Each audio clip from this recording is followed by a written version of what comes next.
There's no way some of these younger Gen Z people could weather such a storm without quitting. The definition of what full-time employment is up for debate.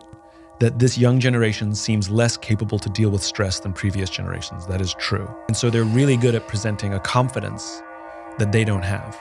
They sound like they have all the answers when they don't. It raises the question, is that bad?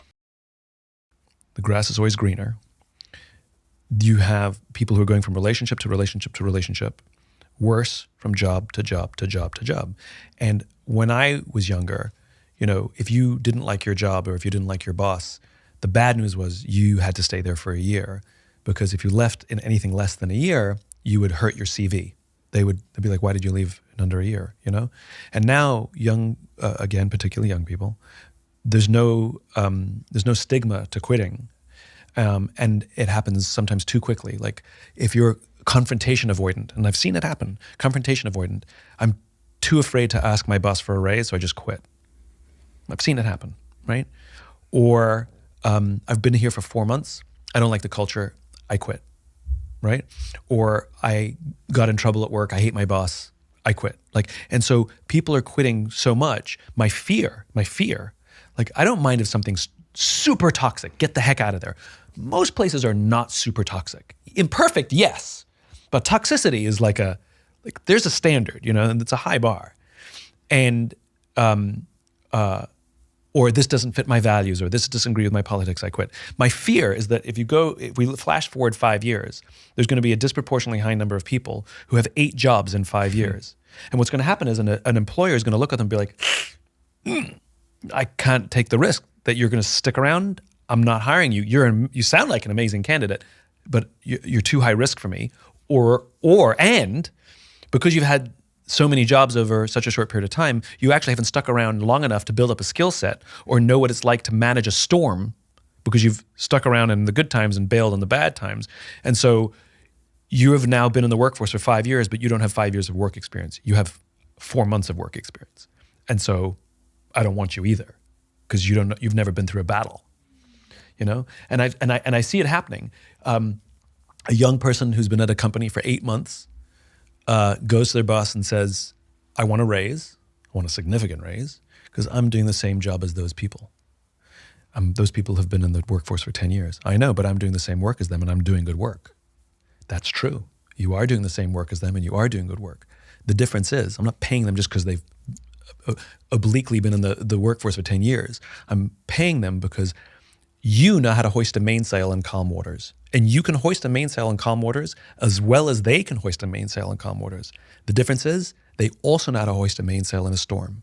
I don't know if you can hoist a mainsail in a storm. I pay them more because I know that if we run into hard times, I know that they know what to do and I can trust that we can navigate. And I also know that they will teach you how to hoist a mainsail in a storm. It's like the same reason I buy insurance. I don't expect my house to burn down, but I pay just in case. I'm paying them more for a skill set that I hope they never have to use. That's why they get more. One of my fears at the moment, which is perfectly linked to what you're saying, is I have a fear, and I've never expressed this openly, so this is the first time, so don't all come for me at once. I have a fear that Gen Z are the least resilient generation that I've ever seen. And a lot of it, and sounds so stupid and not evidence-based, but if you look at what TikTok is telling this generation work is, and there was a video that went viral on Twitter the other day out in Silicon Valley where it shows like a Facebook employee, one of the big tech companies. She arrives at work in the morning, she takes a photo of her latte, there's free muffins, she goes over and has the free muffin. It shows her in her TikTok literally doing like 30 seconds of work. Then she's out doing some like pottery making class that work have put on. She comes back to the desk, does another 30 seconds of work. Then she's off to her work social. And I reflect on the storms that my father went through at work. And I just know so deeply inside of me that there's no way some of these younger Gen Z people could weather such a storm without quitting, doing a long LinkedIn post to criticize their employer, then quitting. And I just fear that Gen Z, when I'm hiring people that are in that generation, I almost need to go to an extra length just to check that they can cope with a high intensity culture where demands might come on a Saturday because the world doesn't stop on Saturdays and Sundays. So I wanted to get your take on that. So let's examine both sides, right? Let's think of what's the balance and what are the costs, right? It is a generation that already was starting to ask these questions, but COVID forced the rest of us to ask these questions too, which is what is the definition of work, right? Like, what does a full-time job mean? And these are unanswered questions. So I don't have an answer as to what the future of work is, because it's right now everything's in flux and things have not landed yet, right? So what is the definition of a full-time job? If I don't come to work, the definition used to be I come in at 8 or 9 and I leave at 5 or 6. That was a full-time job. Now, how much work I did between those hours, it was FaceTime. And we know that because we've all had jobs where we stuck around until 7, so we got FaceTime, so our boss liked us, right? We've all done it, right? But FaceTime is not a thing anymore. And so I have a full-time job and I'm offered another full-time job and I took it. And we see this, like employees who are have productivity issues, and then they say that they're burnt out, and I know how much work you have, you shouldn't be burnt out. Do they have a second job? And why shouldn't they have a second job? Well, we pay them benefits. So what? As long as they're getting their work done, do we care when? People all have side hustles. Even people who've got full-time come to work, everybody's got some sort of little side hustle. So the definition of what full-time employment is up for debate. And I think young people feel, in particular, that why shouldn't I? It's my time, I can do what I want with it. Or I only work 40 hours because those are my limits. Respect my boundaries, right? The problem is I think all of it is so literal, which is, yes, boundaries are important, but the edges of the boundaries are fuzzy, right? And it's not like I don't work on Saturdays. Well, I agree with you. I don't want you working on weekends. This one weekend, I really need your help to finish this project so we can get it out the door. I don't take meetings after 5 o'clock. I agree with you. I think we should have that life balance. But today, I just need you to work till 6 to get this one project done.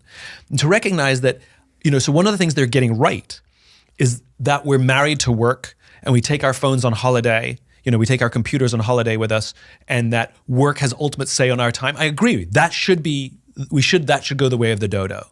But the extreme is not to put these hard lines everywhere and say, I don't do this.